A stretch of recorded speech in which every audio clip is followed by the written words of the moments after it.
Hello everyone, this is Highlander from MTG Cardsmith doing another custom Magic the Gathering card review, and today we're reviewing another card by Hergusbergus, our friend, our foe, our fiance.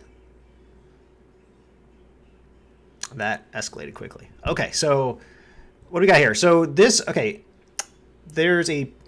preface to this card, which is that this card is from a challenge, the challenge being redesign an underpowered card.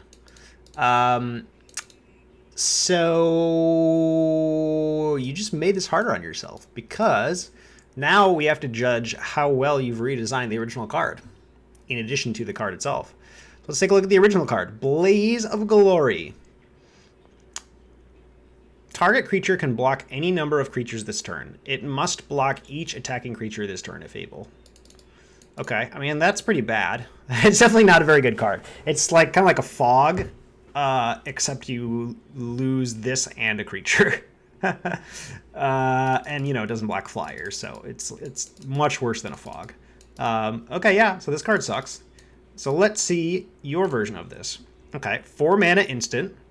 Until end of turn, target creature gains Death Touch and can block any number of creatures. Ah, very nice. I like it. I like it. So this... Okay. This is pretty cool. So basically,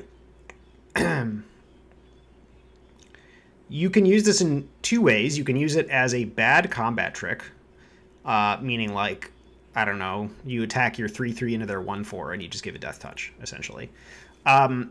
Or you can use this defensively by they attack with everything. You've got like a 3-power creature. You say, I can block any number of creatures. You block all of them, and you get to kill 3 creatures, right? I think that's how that works. Is that how that works? Or do you have to deal full? Anyway, you're going to be able to likely kill more than one creature.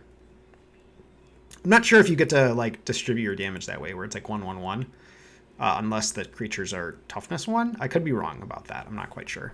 Let me know in the comments, Jadefire. Excuse me. Now, I like the addition of Death Touch. I think helps this effect a lot, and it's pretty cool. I do have a few little issues with this, which is that this doesn't feel like a rare to me. So here's kind of the. It's also like pretty expensive, I think, for what it does.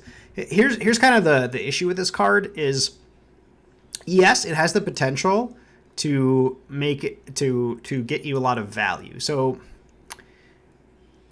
basically, okay, if you let's think of a couple scenarios here, right?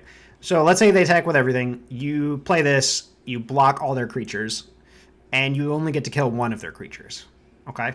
Then this card's bad, because now you've lost your creature and the Blaze of Glory, and you only killed one creature, right? So you're down a card. So that's bad. There's another situation where they attack with 2 creatures, and you block, or excuse me, whatever. They attack with any number of creatures. You block two of them, or all. Sorry, you block all of them, and you're able to kill 2 of their creatures. Well, now you're at card parity. So you're even. You've stopped their attack. So you've gotten to fog. You lose your creature. You lose the Blaze of Glory. They lose 2 creatures. And in that case, this card's fine. Now, once you start getting to 3 creatures that you're able to kill or more, then you're talking, right? Now you're really doing it. However, this card's also very, very, very risky. So imagine you play this card and they kill your guy in response, right?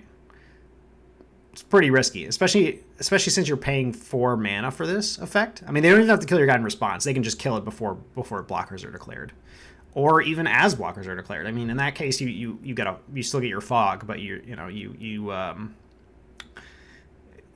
not getting any value out of this card outside of that.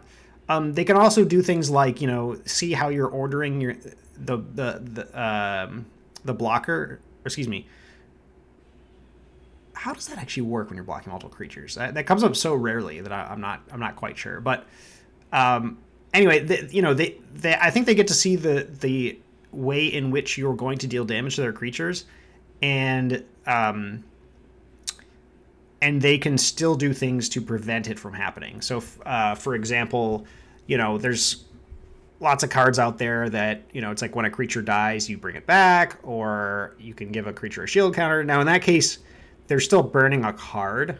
So like you still get like card value out of it, but they get to keep sort of their board presence, right? So this to me feels more like an uncommon. Like you wouldn't want this at common because you wouldn't want this effect to show up all the time.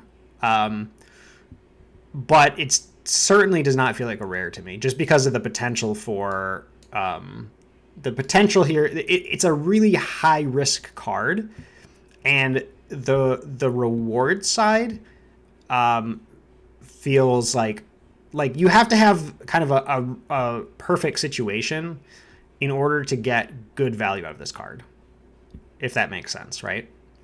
Like there's a lot of situations where this card will not get you good value. There's a lot of situations where this card will be even, and in that case it's fine. And then there's a lot of situations where this card will be a 2-for-1 on your end. So like there's basically a really low floor, really high ceiling on this card. So it's essentially very risky. So I think in that sense, I don't like rare on this one. I think uncommon would work quite well for an effect like this. However, I do think you've done a good job of making this card, Blaze of Glory, sort of keeping the original intent behind the card, the spirit of the card, and making it more interesting. So I think you've done a good job there. Also, very cool art. I like this art a lot. Although she doesn't look like she's blocking. She looks like she's attacking. So that's a little bit of a... Or maybe he's the Blaze of Glory. Maybe she's the attacker, and he's like, ha, I got Death Touch, lady.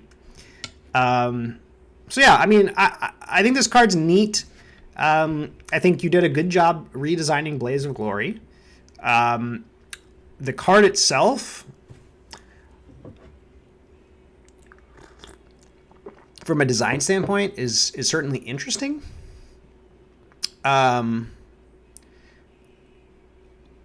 But as far as the card being good, I don't think it's very good.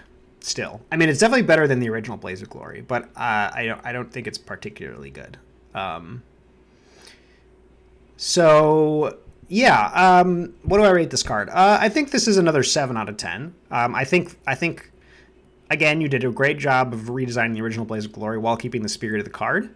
I think you've made this card pretty interesting, certainly. And it's certainly something I don't think I've seen before. So that's pretty cool too. It's fairly novel. I think really the main place you miss is the rarity, and the card's still not particularly great. Like in a limited set, I probably wouldn't play this card. It's just so risky,